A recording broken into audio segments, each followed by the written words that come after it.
Alors une question que beaucoup de patientes me posent, c'est faut-il ajouter du volume pour rajeunir, oui ou non?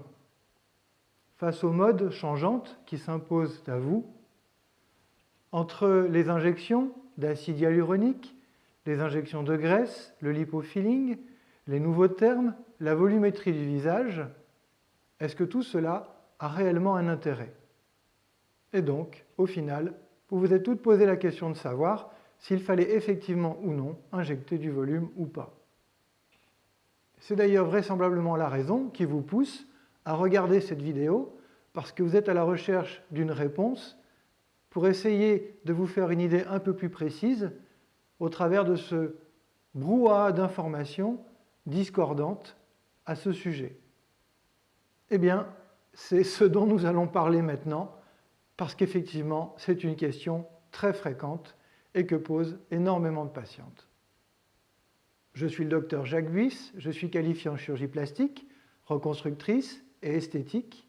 Je suis spécialisé en chirurgie esthétique, mais j'exerce également en chirurgie plastique pédiatrique à l'hôpital Necker Enfants Malades. J'exerce depuis 1994 et j'ai maintenant une expérience que je souhaite partager avec vous. Et aujourd'hui, ce sera à propos de faut-il ajouter ou non du volume pour rajeunir? Commençons par dresser le décor. Que se passe-t-il en vérité? Eh bien, avec le temps, notre peau se détend.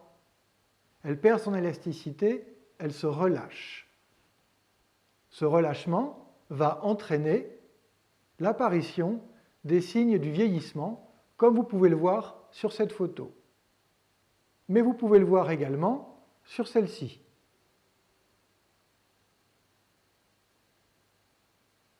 La peau est donc une enveloppe dans laquelle nous vivons, qui nous contient.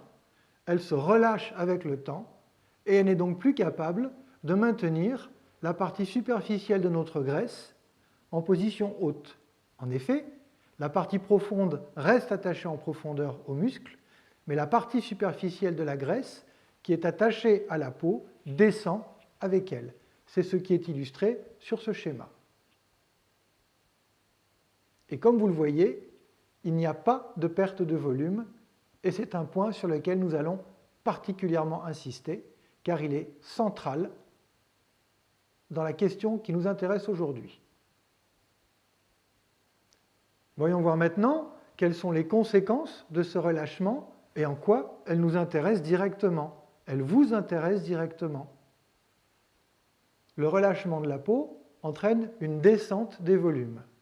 Comme vous pouvez le voir sur cette photo, à la partie haute du visage, cela va entraîner l'apparition d'un certain nombre de signes du vieillissement, qui sont, entre autres, l'apparition de poches ou de pseudopoches, l'apparition du creux de cerne ou sa majoration, l'apparition d'un sillon palpébromalaire, l'affaissement de la pommette qui perd sa plénitude, qui perd sa projection, qui perd son volume d'une certaine manière.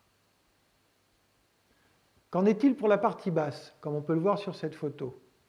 Eh bien, la descente de ces volumes et de la peau, un peu comme une vague, en venant buter contre les éléments fixes de la région centrale à sa partie basse, comme vous le voyez sur ce schéma, va entraîner la formation des plis et autres éléments qui signent le vieillissement du visage, comme on peut le voir sur cette photo. Alors quels sont-ils?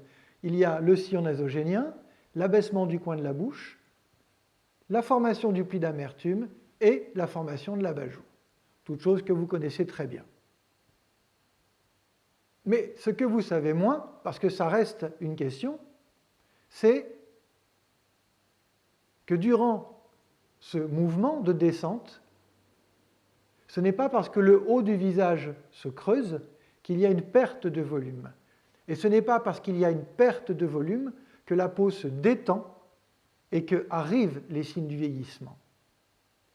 Et là, je vous entends légitimement me dire « Oui, mais docteur, qu'est-ce qui nous le prouve ?» Eh bien, c'est ce que nous allons voir maintenant.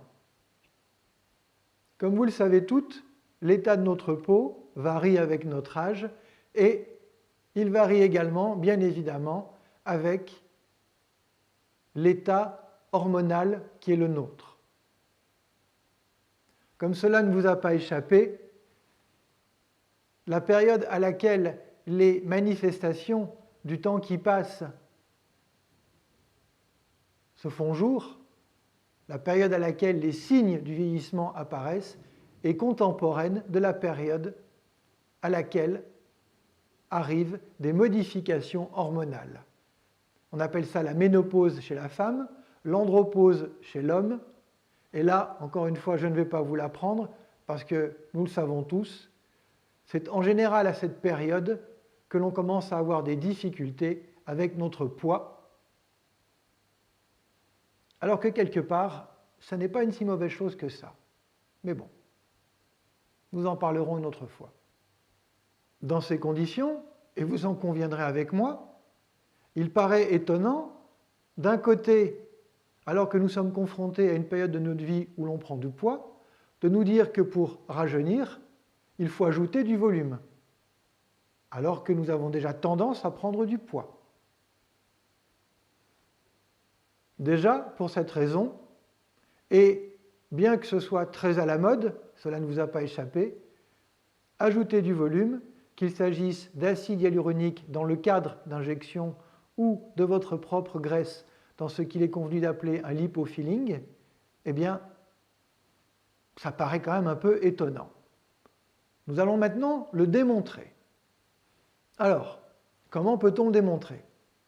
Vous êtes-vous déjà regardé avec un miroir en position allongée? Eh bien, si ce n'est pas le cas, je vous incite à le faire. Vous allez voir, c'est très instructif et surtout, c'est très démonstratif, comme nous allons le voir. En position allongée, comme décrit sur cette photo, idéalement la tête légèrement plus bas que les pieds, qu'est-ce que nous pouvons observer? Eh bien, nous pouvons observer, comme sur cette photo, que par contraste avec la position assise, le visage ainsi que le cou sont parfaitement rajeunis. Ce rajeunissement est complet, puisqu'il englobe la totalité du visage et du cou. Il est naturel, parce que globalement, on ne voit pas bien ce qu'on pourrait y changer, et fidèle, parce que surtout, il est ce que votre visage était par le passé. Et comme vous pouvez le constater, il n'y a aucune perte de volume, puisque dans cette position allongée, une fois que les volumes sont remontés, on se demande bien où serait-il possible d'en ajouter, parce qu'il est très difficile de voir un endroit où il semble en manquer. Eh bien, vous en conviendrez avec moi, c'est tout simplement qu'il n'en manque pas. Et s'il n'en manque pas, c'est qu'avec le temps, il n'y a pas de volume qui a disparu. C'est aussi simple que ça. Cela s'observe également de face chez cette patiente, comme vous pouvez le voir. Elle retrouve en position allongée une plénitude des volumes en haut et une finesse des courbes du visage en bas. Et l'ensemble des signes du vieillissement a disparu. On le voit également chez cette autre patiente. Le résultat est identique. Et c'est le cas chez toutes les patientes, pour peu qu'elles ne soient pas en excès pondéral, car la graisse, plus elle est importante en volume, moins la peau est relâchée et moins les mouvements sont visibles. Et d'ailleurs, c'est bien connu, c'est le bon sens qui le dit, avec l'âge, il n'est pas inutile de prendre un peu de volume à certains endroits de notre corps, parce que cela a un bon effet sur notre mine. En deux mots, il faut choisir entre avoir bonne mine et être mince à partir d'un certain âge. Et ça, vous le savez toutes. Et nous les hommes, nous le savons également. Alors, au travers de ces exemples, vous ne pouvez que conclure comme moi. C'est-à-dire, le vieillissement est secondaire au relâchement de la peau, laquelle a pour conséquence directe la descente des volumes. Dans ces conditions, ajouter à la partie haute du visage où apparaissent des creux, où il existe un soi-disant manque du volume, de même que estomper, cacher à la partie basse des plis, des sillons, en ajoutant du volume, c'est illogique et c'est contre-productif parce que ça fournit au final un visage avec un volume tel qu'il n'a jamais existé par le passé. Au final, ajouter du volume, c'est donner un rajeunissement qui est un pseudo-rajeunissement avec un visage qui est plus massif qu'il ne l'a jamais été par le passé. Les résultats sont parfois surnaturels, comme vous pouvez le voir sur la photo suivante. Cela ne signifie pas qu'un peu d'acide hyaluronique, à une période charnière, n'est pas son intérêt. Il faut juste considérer que c'est un outil qui doit être utilisé de manière raisonnable à une période transitoire, c'est-à-dire une période dans laquelle les mouvements de descente ne sont pas si significatifs que cela. Alors,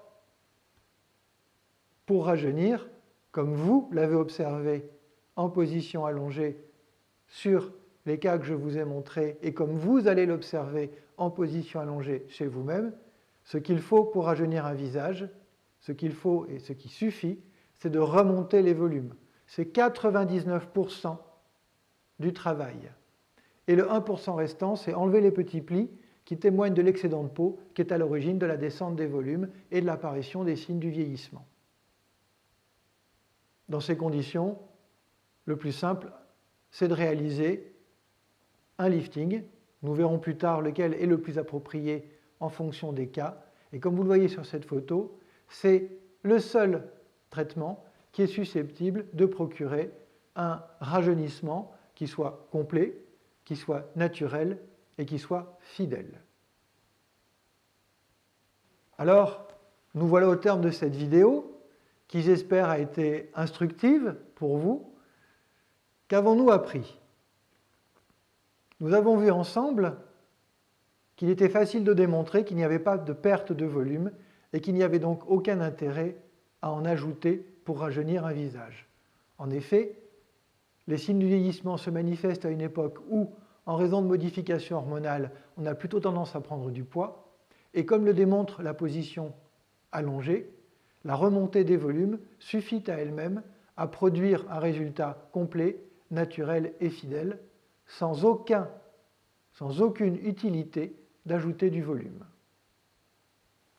Alors pour plus d'informations, pour ceux et celles que ça intéresse, vous retrouverez sur mon blog, le lien sera dans la description de la vidéo, l'ensemble du texte et des photos qui correspondent à cette présentation. Vous trouverez également sur mon site internet, dans la partie plus particulièrement destinée au visage et au vieillissement, des informations complémentaires. Je vous mettrai également les liens utiles dans la description.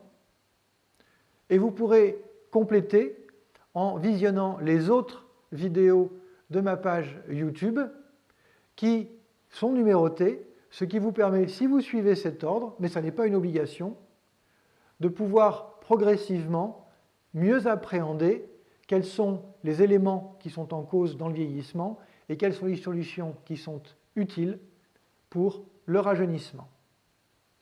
Vous pouvez également, si vous le souhaitez, aller sur la page Facebook, sur la page Instagram. Vous pouvez poser des questions, vous pouvez laisser des commentaires et n'hésitez pas à liker et à partager si vous avez apprécié. Voilà, c'est terminé. J'espère que vous avez passé un moment agréable et que vous avez appris des choses utiles et je vous remercie de votre attention.